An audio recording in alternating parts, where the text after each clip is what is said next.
भक्ति और आडंबर। Hello friends, आज मैं आपके लिए एक राजा की कहानी लेकर आई हूँ। एक दीवाने राजा की।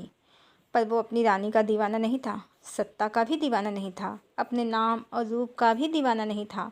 वो तो सिर्फ और सिर्फ राम का दीवाना था, ईश्वर का दीवाना था। आइए देखते हैं उसकी दीवानगी की सीमा क्या है, उसकी भक्ति का स्वरूप क्या है। ये कहानी मैंने सुनी थी कहीं। एक राजा थे, कभी मंदिर न जाते थे, कभी भगवान का नाम न लेते थे। उनकी रानी भगवान की बड़ी भक्त थी, सुबह शाम पूजा अर्चना करती थीं। वैसे राजा बड़े सत्पुरुष थे, कोई अवगुण नहीं था उनमें। दयालु, न्यायप्रिय, पुरुषार्थी, पराक्रमी और कर्मनिष्ठ थे वो। देखा जाए तो समस्त सद्गुण थे उनमें। पर कभी राम का नाम न लेते थे, भगवान का नाम न लेते थे। रानी को परम आश्चर्य था कि ऐसे सत्पुरुष ईश्वर को याद नहीं करते, कैसे संभव है ये। एक बार राजा बीमार हो गए और रात्रि में नींद में उनके मुख से राम नाम निकल गया। चूँकि रानी जग रही थीं, उन्होंने सुन लिया और प्रातःकाल बड़ी प्रसन्न होकर राजा से बोली, मैं जान गई हूँ, आप भी ईश्वर के बड़े भक्त हैं। निद्रा में भी राम बोला आपने कल, ये सुना मैंने। ये सुनकर राजा रोने लगे, बोले मेरे मुख से राम नाम निकल गया, मेरी भक्ति सर्वविदित हो गई, अब मैं न रहूँगा। और राजा ने थोड़ी देर में अपने प्राण त्याग दिए। राजा परम भक्त थे भगवान के, पर वो अपनी भक्ति का कभी प्रदर्शन नहीं करते थे। वैसे जितने सद्गुण उनके अंदर थे वो भक्त में ही हो सकते हैं।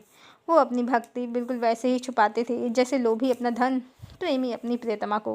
वो जानते थे भक्ति कहो या प्रेम करने की वस्तु है, प्रदर्शन की नहीं। आजकल लोग भक्ति के नाम पर विशेष प्रकार की वेशभूषा, टीका इत्यादि का प्रदर्शन करते हैं। भक्ति के बड़े बड़े लक्षण बताते हैं, कितनी माला जपना आवश्यक है और किस प्रकार ये भी बताते हैं। पूजा पाठ की क्या विधि है, क्या मुहूर्त है, वो भी बताते हैं। पर वो भूल जाते हैं, भगवान विधियों से, प्रदर्शन से, जप से नहीं प्रसन्न होते हैं। भगवान सिर्फ और सिर्फ हृदय की शुद्धता पर ही मोहित होते हैं। गीता में भी भगवान ने अर्जुन को अनन्य भक्ति, निष्काम कर्मयोग, ज्ञान योग बताया, पर कहीं पर भी नहीं बताया कितनी माला जपने से वो प्रसन्न होंगे। उन्होंने भक्त का एक ही स्वभाव बताया है, संपूर्ण समर्पण ईश्वर के प्रति, शुद्ध अंतःकरण के साथ। और तो और भगवान ने कहीं भी अर्जुन से संपूर्ण गीता में नहीं कहा कि उन्हें किस प्रकार से धूप दिया बत्ती दिखाना है। हाँ, बारंबार यही कहा है कि अपनी बुद्धि, अपने कर्म सब मुझे समर्पित कर दो, अहंकार बैर भाव का त्याग कर दो और मुझ परमेश्वर में चित्त को एकाग्र करो। कहीं भी नहीं कहा कि ऐसे वस्त्र आभूषण पहनो या ऐसी और इतनी माला जाप करो। हाँ, आजकल कुछ भक्त कहते हैं कि जैसे पुलिस, वकील, डॉक्टर की वेशभूषा है, वैसे ही हमारी भी वेशभूषा है। पर वो भूल जाते हैं, पुलिस, वकील, डॉक्टर ये समाज में अपना व्यवसाय करते हैं। इन्हें प्रदर्शन करना अनिवार्य है, नहीं तो इनका ग्राहक इनकी पहचान कैसे करेगा। पर प्रेम और भक्ति का प्रदर्शन अपने प्रियतम और भगवान के आगे करना है, न कि समाज के आगे। भक्ति व्यवसाय नहीं है। अपना प्रेमी, अपना प्रियतम, अपना भगवान जानता है कि वो हमारा है और हम उसके, तो इसमें किसी तीसरे का क्या काम।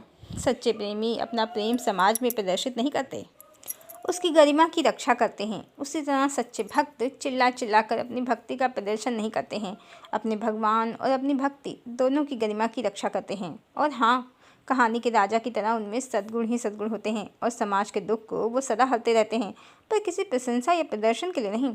सच्चे भक्त अपनी भक्ति छुपाते हैं और अपनी मनुष्यता दिखाते हैं। कबीर भी कहते हैं, पोथी पर जगमुआ पंडित भयानक होए, ढाई अक्षर प्रेम का पढ़े सुपंडित होए।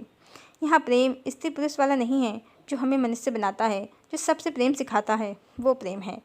वही प्रेम जो संत रविदास ने किया ईश्वर से।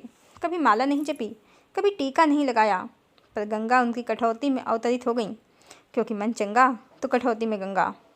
वैसे श्री रामचरितमानस में भी तुलसीदास कहते हैं कि भगवान का वचन है, निर्मल मन जन सो मोहि पावा, मोहि कपट छल छिद्र न भावा।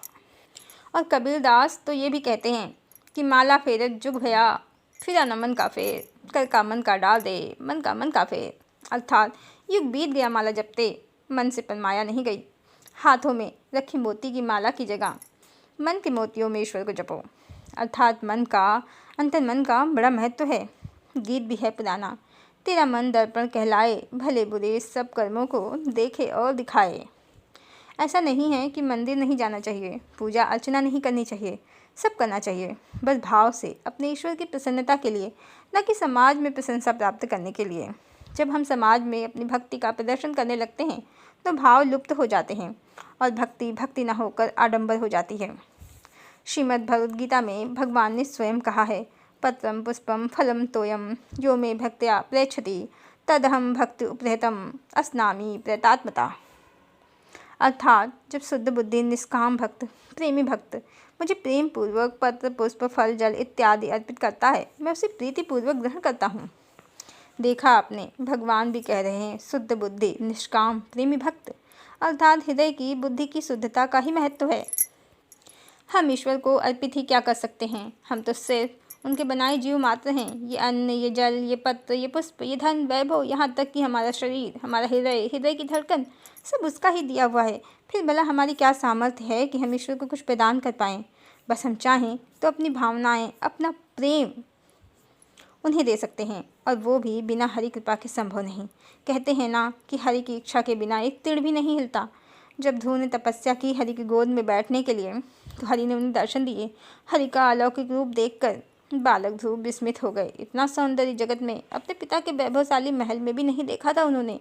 मुख से शब्द नहीं निकल रहे थे ध्रुव के। तब भगवान श्री हरि ने अपना शंख उनके मस्तक से स्पर्श करा दिया। फिर कहीं जाकर ध्रुव उनकी स्तुति कर पाए। बिना हरि की कृपा के हरि का गुणगान भी संभव नहीं। सब बातों का सार यही है, अपना अंतन मन शुद्ध रखें, बैर भाव से रहित रखें और ईश्वर के चरणों में मन को एकाग्र रखें। बस इतनी सी छोटी सी शर्त है भक्त बनने की, ना कि कितना बड़ा और कैसा टीका मस्तक पर लगाना है, या कैसी वेशभूषा धारण करनी है, या कितनी माला फेरनी है। इसका ईश्वर से कुछ लेना देना नहीं है। ये सिर्फ समाज में भक्ति का प्रदर्शन मात्र है, भक्ति नहीं। ईश्वर देश काल धर्म समाज कर्मकांड इनसे परे है। वो प्रेम में है, विशुद्ध प्रेम में है। वो सिर्फ और सिर्फ प्रेम के वश है। प्रेम शक्ति है, शक्ति अनंता, जाने जनक सुता भगवंता। अब इसका मतलब ये नहीं है कि पूजा पाठ नहीं करना चाहिए, बल्कि पूजा पाठ अवश्य करना चाहिए।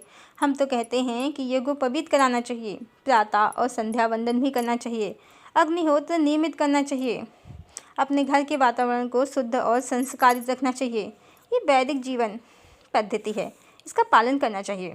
मंत्रोच्चारण करना चाहिए, शुभकामना के मंत्र पढ़ने चाहिए, स्वस्ति वाचन करना चाहिए।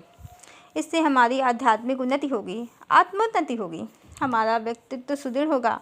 ये सब हमारी उन्नति के लिए है, ये आडंबर नहीं है। ये संस्कारित जीवन शैली के लक्षण हैं, पर आज समाज में इनका कोई पालन नहीं कर रहा है। सभी ज़्यादा से ज़्यादा सौंदर्य प्रसाधनों और टीका टंबरों को लगाकर बड़ी बड़ी ईश्वर के विषय में बातें कह रहे हैं। भक्ति और ज्ञान का बढ़ चढ़कर व्यर्थ प्रदर्शन कर रहे हैं, जबकि करना चाहिए मनुष्यता का प्रदर्शन। भक्ति और ज्ञान को तो आत्मसात करना चाहिए। हरि ओम।